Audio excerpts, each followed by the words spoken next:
Hello, everyone. So, just a little note to add. This kind of talk is more of casual talk, and it's kind of a bit on my own experience in this kind of field, but also I've kind of stayed away from the less statty kind of thing, and just want to have a genuine conversation.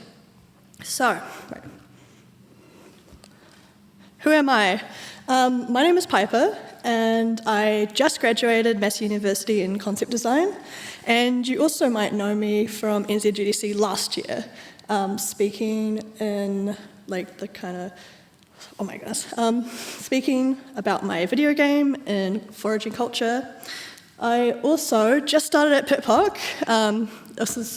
Would have been my 5th day today. Yes, I just started. Thank you. But a lot of people in Wellington will know me for this.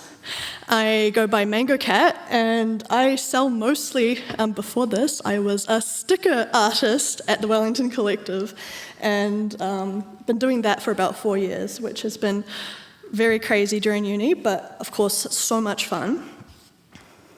So, what is Neurodiversity to me? So, I had a bit of a rocky ride, where I didn't find out about neurodiversism until my early 20s. Well, I still am in my early 20s, so very recently. I got my ADHD diagnosis a whole 6 months ago.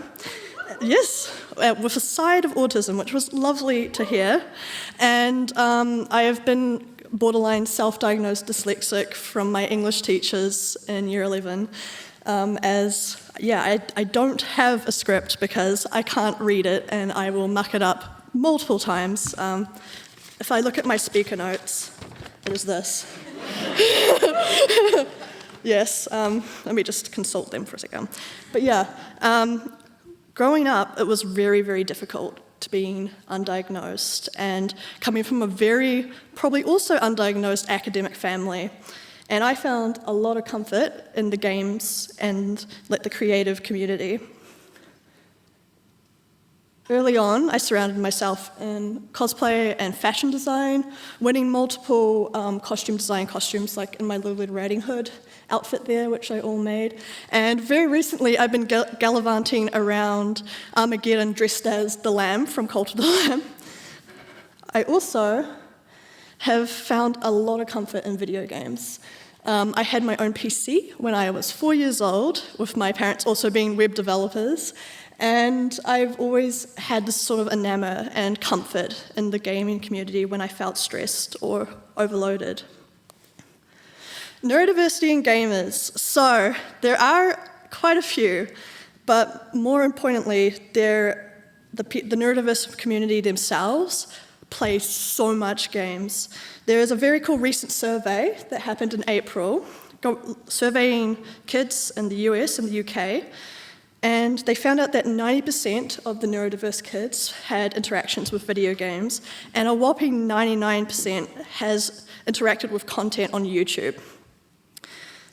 The main points they said when witnessing these games was that it gave them relaxation and comfort, and also entertainment and stimulation in kind of rough parts of their life.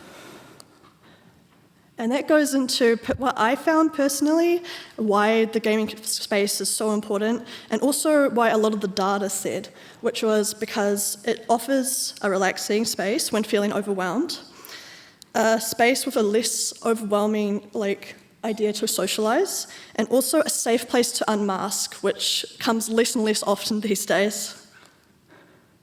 But why do games bring comfort? Our world, very sadly, is not meant and quite made for neurodiverse folks. We go through a lot of struggles, a lot of overstimulation, but gaming, you can be whatever you want. It can be safe. It can also be not safe, which is something to great mention, but overall, you can kind of pick and choose what you want to be and what you want to experience. So ignore me putting the same thing twice, but a lot of people in the resources that I looked at said it was a great break from work and school, and a great tool for the undiagnosed folks, which is actually extremely common. Just like myself, over around 50 to 70% women don't get diagnosed until after 18, which is horrifying, and very grateful that more research is coming out and more people are getting diagnosed well now, and that's why so many people are getting diagnosed older. The gaming space is a great place to unmask. But first, what is masking? Masking is when someone camouflages their natural personality or behavior to fit in with society. And masking is bloody tiring. I myself all I did was mask when I was younger, at home and at school, just so that I could feel comfortable with my family, which we're probably all masking at each other, to be honest. And yeah, and it's just so hard. But personally, I found the gaming community a place where I could be myself. As a more neurodiverse community leads to less need to unmask. You can go to games and share the same hyperfixations and blabber to each other about it. You can be yourself, and you can take a break from the exhausting amount of bearing pressure that life gives on you, and take off that mask. In autistic communities, gaming has become a very good space to teach, especially young people with autism, socialization, but we need to emphasize that it has to be safe. So, in the studies I looked at, there were a lot of gamers that especially played Minecraft and Roblox, as these spaces in particular are creative, where you can make your own games or join others. But the problem was, only around 60% of the parents were actually checking what their children were playing, which is something that needs to be focused more on, especially with creators that make neurodiverse games, and also parents these days. Personally, I found in the social community, I was very much in the Destiny and the Minecraft social community, and I found that it brings on less tiring interactions, because real-life interactions for neurodiverse folks, just like me speaking publicly right now, is sometimes a little daunting.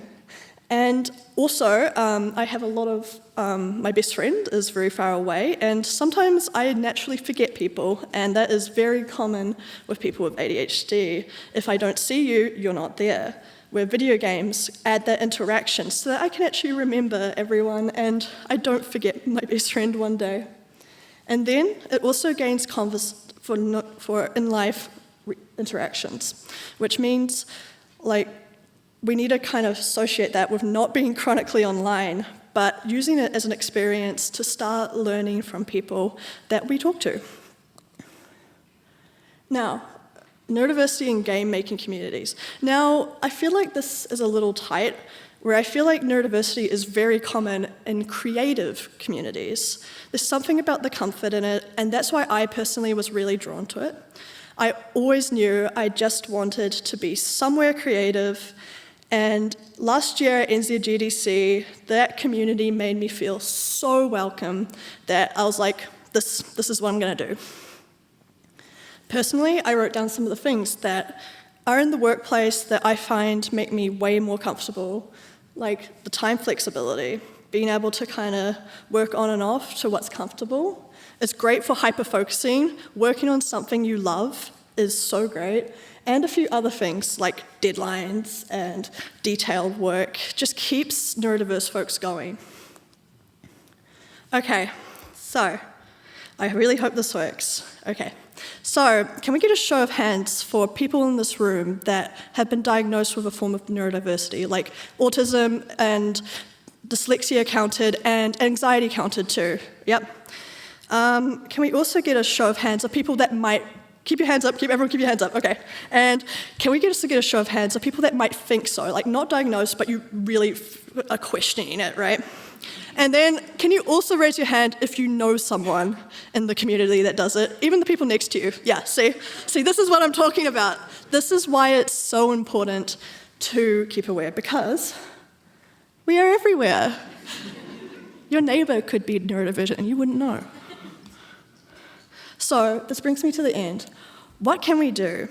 Be aware. You saw all the hands raised up. There's so many neurodiverse people, and being aware that they're in the community when you're creating can make a huge difference to this community, because as a neurodiverse person, what all of you do means the world to us, and you provide more comfort in neurodiverse lives.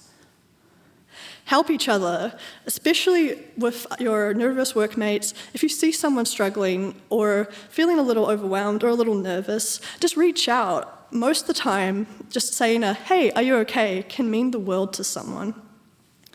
And most importantly, keep creating.